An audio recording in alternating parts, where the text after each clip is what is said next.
Selamat datang saudara-saudari. Ya. Bagaimana kita hidup sebagai seorang Kristian? Ya. Bagaimana kita boleh menjadi saksi kerana kebaikan Tuhan?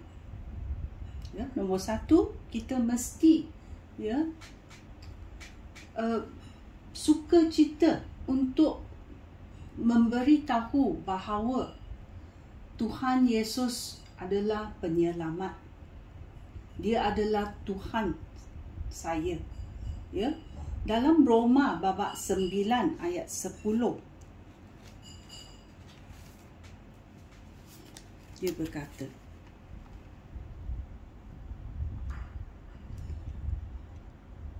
kita sungguh-sungguh percaya.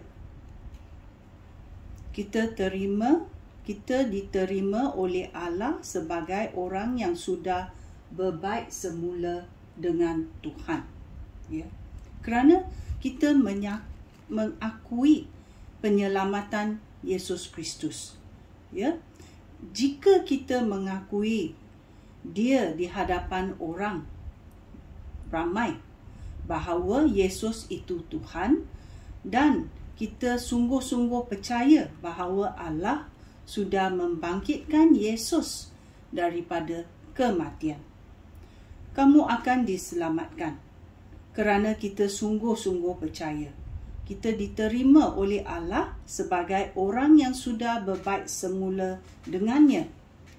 Kerana kita mengakui Yesus di hadapan orang, kita diselamatkan. Ya, kita mengakui Yesus di hadapan ramai. Ya, dalam Matius bab 10 ayat 32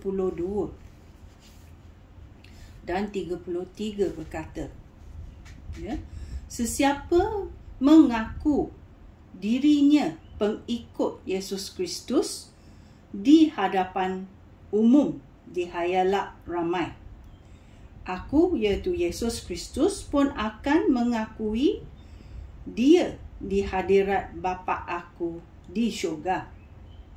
Tetapi amaran ini datang, sesiapa menyangkal aku di hadapan umum, aku akan menyangkal dia di hadirat Bapa aku di syurga.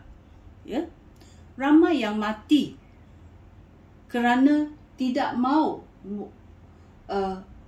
menafikan Yesus Kristus sebagai Allah, dan mereka dibunuh. Banyak yang berlaku di dunia ini. Ya, kita yang telah menerima penyelamatan Yesus Kristus, bolehkah kita dalam hati yang lega, dengan suka hati berkata, ya, saya pengikut Yesus Kristus, saya menjadi saksi kepada Tuhan, kehidupan saya memirip kehidupan Yesus Kristus. Ya, saya mau menyenangkan hati Yesus Kristus. Ya, kerana dia adalah Allah saya. Dia adalah penyelamat saya.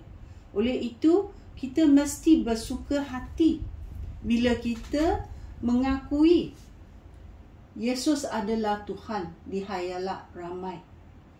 Ya, oleh itu jangan takut-takut, jangan curiga.